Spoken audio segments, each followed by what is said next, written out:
Welcome to Dad Gives Advice. My name is Orestes, and with this video, I'm starting a new series that I'm calling More Perfect. Ever wonder why America has gotten so politically divided over time, and why it's so difficult for politicians to get anything done at either the state or federal level? I think I know some of the main reasons for this, and that's what I'm covering in this new series. Now, some people go by the motto, America, love it or leave it. I prefer to say, love it and strive for a more perfect union, like it says in our Constitution. And in this first video of my series, I'm going to be talking about what I believe is one of the main reasons for the political divide these days, and that is partisan gerrymandering.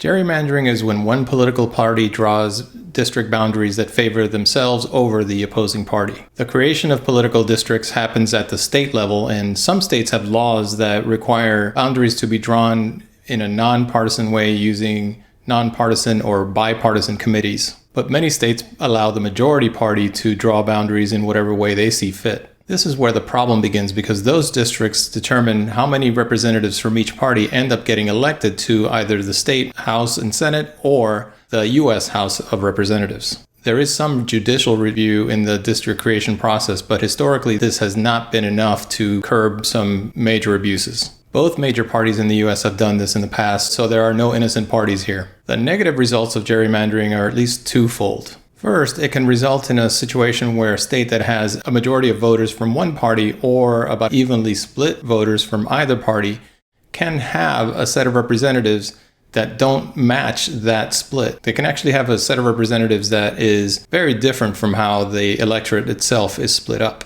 because of the party that happened to be in charge in the state at the time when it was time to redraw districts, redrew those districts in a way that favors them getting more representatives elected over the other party. So I'll draw a simple example of how this might work. Let's say you have a state and the party in charge knows that the opposite party has voters that are grouped in kind of this area of the state, and they don't have as many in the rest of the state over here in this part.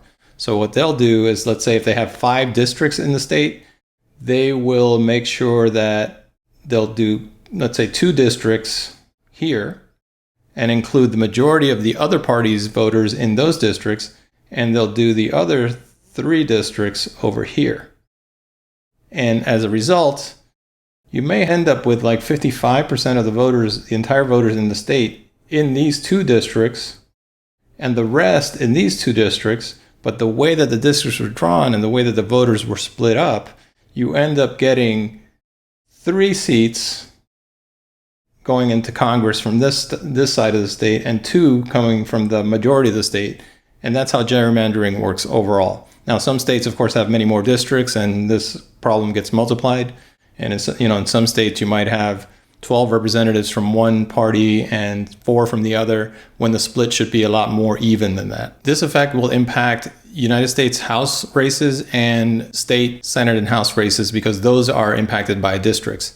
U.S. Senate races are not impacted because those are statewide and districts don't come into play for those races. An example of how this works in the real world is the North Carolina midterm elections in 2018. In 2018, North Carolina, Republicans garnered 50.39% of the state, so slightly over half. They got the majority, but it was barely over half of the majority in the state.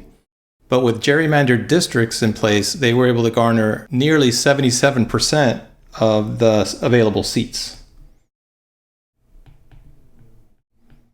So you see how that worked right there. Because of the way they split up their voters, they were able to get a disproportionate number of the seats available for the House of Representatives when their actual number of voters was only a little bit bigger than half. What really should have happened is maybe they should have gotten about an even split of seats, maybe an additional one over the Democrats, because they ended up with that 0.39 difference. Instead, they got a whopping 77% of those seats. And in a truly representative democracy, we shouldn't have this kind of disparity. So you see right there the root of the problem. In many of our states today, there is a very undemocratic way of selecting our U.S. House and state representatives.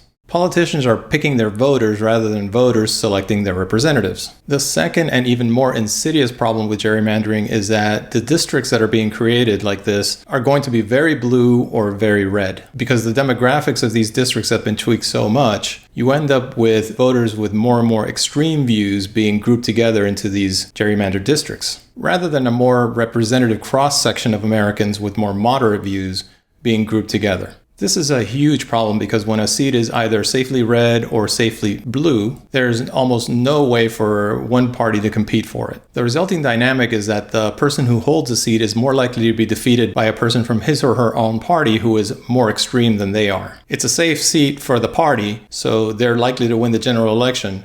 It's in the primary where all the action happens in these districts, and the rhetoric tends to cause candidates to go to extremes rather than to be more moderate. Each challenger tends to be more extreme than the other and tries to be more extreme than the incumbent in order to try to win the seat. The only way for the newcomer to try to win the seat is to accuse the incumbent of being too willing to work with the other party or too soft on the extremist issues that many of the voters in the district hold near and dear. This is called being primaried, and you can see the problem here, right? The threat of being primaried forces the incumbent to take on more and more extreme positions as they try to thwart off extremists that are trying to take over their seat. The end result of all of this is that more and more extreme candidates end up getting elected after painting themselves into more and more extreme corners. Once they are in those extreme positions, it is very difficult for them to compromise with the other side because they're afraid of being seen as too willing to cooperate or too willing to moderate, and they're afraid of being primaried in the next election. So they have to stick with their extremist views. And that keeps our representatives from being able to work together and hammer out